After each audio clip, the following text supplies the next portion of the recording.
I'm here with Marty, and we've got his lovely daughter Honey. It's her birthday today. Unfortunately, it wasn't the result that we were all looking for, but yeah, Arsenal lose at home to Man United. Man United down to 10 men. Marty, your thoughts on the game? Well, yeah, disappointing. It certainly wasn't the birthday present that little Honey wanted for her 11th birthday. But, you know, that game, when you look at it in parts early on, Gabriel goes through. You know, it's offside. You know, however, I think you look at it, he's in offside position when the ball gets played, and then it goes on to him. To be fair, that was a great finish, and that's what I've been looking from Gabriel Martinelli for ages. And then he goes and does it, and it's cancelled out. And that. They go and score with Bruno Fernandes. It's a 3-on-2 situation where that ball gets played across from the right-hand side. And to be honest, I think he had Garnacho in the middle, and then he plays it across to Fernandes, and he finishes it sublimely. It goes to the side netting. It puts it past ease with Raya, and that's not easy because he is a top goalkeeper. They're 1-0 up away from home, and that first half was quite tiring for me, and they're in pole position. I think they picked up a couple of stupid bookings, Lisandro Martinez and then obviously Dallo, and then that turns into a red card with, for me, a complete naive challenge when you're on a yellow card in a game of this magnitude. It's an FA Cup game, it's a live atmosphere, and then he lunges in on Marino and he's off, and then 2 minutes later Gabriel pops up with a centre forward. We've been asking for this number 9. And he pops up with a goal. Okay, there was a cheeky deflection, but it's in the back of the net. It was a great finish. The position for me that his body was in when he turns around and puts it into the net was, and he finds the goal. And then, from what I could... Was you thinking like I was thinking that after that kind of mad 11 minutes where United scored, is a sending off, then we level it to 1-0. You're thinking that now Arsenal are going to kick on now. Yeah, and do you know what? And I'm going to be honest with you. We did kick on. My point with this game is we took control of this game, and it was really disappointing to see that, Jesus, it looks like it's a nasty injury. I don't know how severe that is, but for me, Jesus has only just come back from that knee injury, and he's actually come back to form, because it takes, when you have these serious long-term injuries, it takes a player a multitude of games generally to get back and to obviously get that fear of that injury out of your head. And it looked like Jesus was like, obviously Saka's not here, and okay, we can play him down the right hand side, and unfortunately for him, unfortunately for us, but Sterling for me came on, and Sterling, this is the best that I've seen Sterling play in an Arsenal shirt. He was up and down that right hand side, and he was causing problems. He was in and out. It was just, the only thing for me was the final product. It was that finishing bit. We had a multitude of chances. Kai Havertz misses 2 sitters, pokes 1. Some would say 4. Well, look, maybe not 4 sitters, but people are saying that there was 4 gilt-edged chances. If you include the penalty at the end, that's 3. But I'm saying there was 2. There's one that he pokes it over the top, and there was one where it comes into him and it goes in. You've got to ask yourself, the question is, if we have an absolute killer in front of goal, and I'm talking about an out-and-out number 9, a Gyökeres, an Osherman, an Isak, that sort of style of player that's clinical. Do we win that game comfortably? Do we win that game 3-1? And there were some other chances. We also missed a penalty. Let's not forget. Odegaard missed a penalty in normal time. Yeah, that was disappointing. We had that chance. It was like reminiscent of that '99 FA Cup final. When Bergkamp missed that penalty. And top players do miss penalties. It's not just.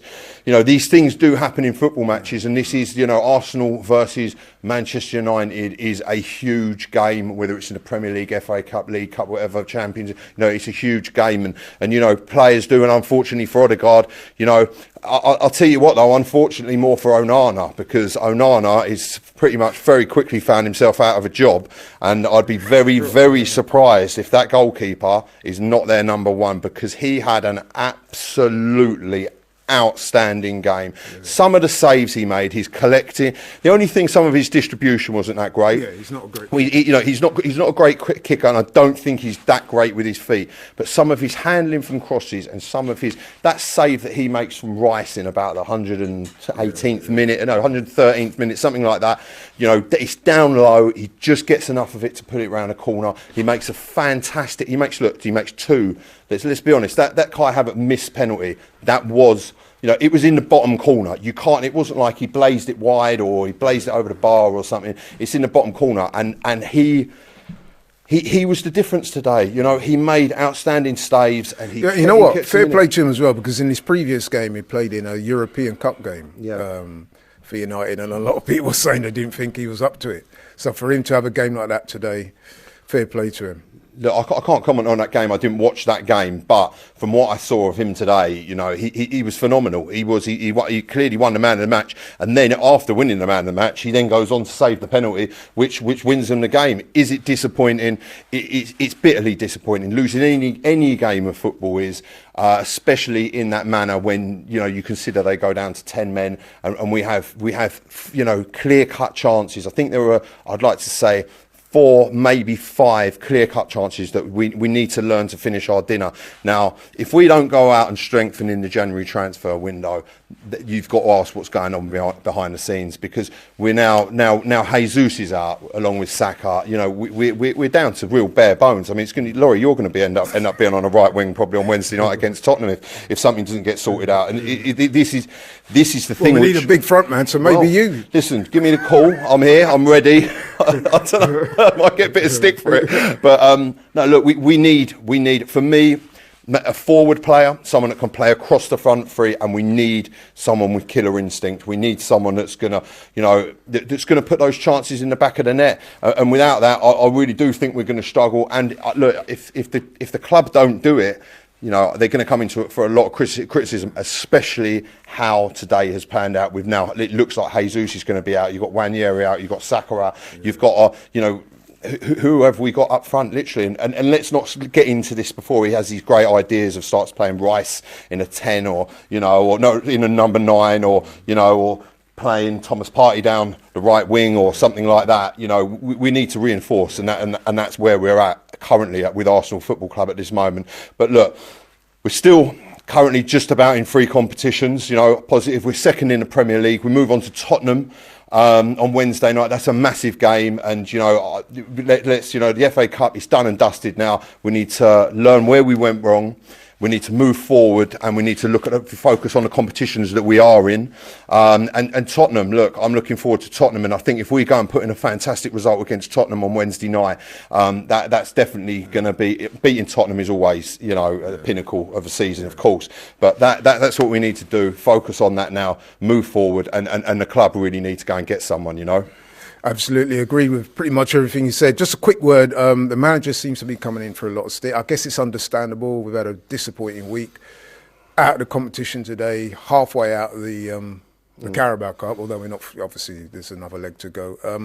A word for the manager? Yeah, look, I've heard a lot of like, whether Arteta in, Arteta out. Look, for me, this is how I see it, right? The board or the club have given him 800 million quid odd to spend. So this is his complete team. You get someone else in, these are his players. And that manager is going to want to change the personnel, which means more expenditure. I think personally it would be insane, absolutely insane. We're second in the Premier League. We're in a really good position in the Champions League, and yeah, we're halfway out the Carabao Cup. To change you know, Mikel Arteta now is absolutely, you know, who does? You're second in the league, and you're looking to change your manager. You know, that's not going to happen. Yeah, when you look at the reason why I asked you that question is that I'm speaking to a lot of people. I was at the game, and you hear the fallout as I'm coming out the ground. A lot of people expressing their frustration with the manager. I've spoken to Gunali before you. He's made it quite clear he doesn't think the manager's good enough, so hence the question. But you know what? I'm going to leave the last word to Honey. Your thoughts on the game today? What did you think? It was okay. So what do you think went wrong in the end? That Raya, he went too slow when it was the penalties. Yeah, he didn't get a save today, did he, Ray? No, he didn't, and you would have thought he would. And on that note, I just, you know, you say about Arteta. I think, you know, he is coming in for a lot of criticism, and realistically, the only time that we can fully judge this guy is at the end of the season. You can't now be, you know, being saying, oh, he ain't good. We don't know if he's, you know, if he goes and wins us the Premier League or the Champions League or the Carabao Cup at the end of the season, then we're going to be saying, oh, he's great, he's the Messiah, he's changed everything, and that's what will happen. So we need to wait until then, and and that's it. Those are the cards we dealt. We are in a good position. We need to remain positive, upbeat, and and move forward with it. Okay, thanks, Marty, Thank you, and my man. thanks to Honey. Thank you very much. We'll speak again soon.